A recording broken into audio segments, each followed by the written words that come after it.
the next level is unconditional love. Yo, you love because it's who you are. Regardless of how this person is acting, you're gonna love them anyway. Kind of like we treat our kids. Like we unconditionally love the baby. Why? Because it's not their fault. And the reason why it's so easy to do to a child is because we make up the story that the child is never gonna leave us until they get grown and they leave us. But it's just like, that's why relationships be so hard, because you could tell, like, yo, they're not gonna be here forever. Like, I'm gonna give all of this and he gonna go find another woman. Or the dude is just like, yo, I'm gonna do all this and she gonna go find another man.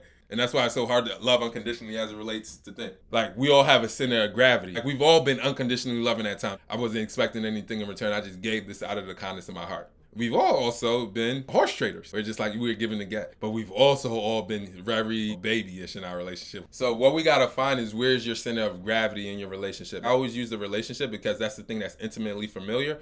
But we cycle through that same pattern in business and at work and in our other relationship. And for me, what I realized in my relationship, I'm mostly transactional. My wife says, when she give me wings, I'm unconditional. But that's really transactional. Like, when she does what she's supposed to do, when she's supposed to do, how I want her to do it, bro, I got these wings and it's just like, I'm doing whatever needs to be done, right?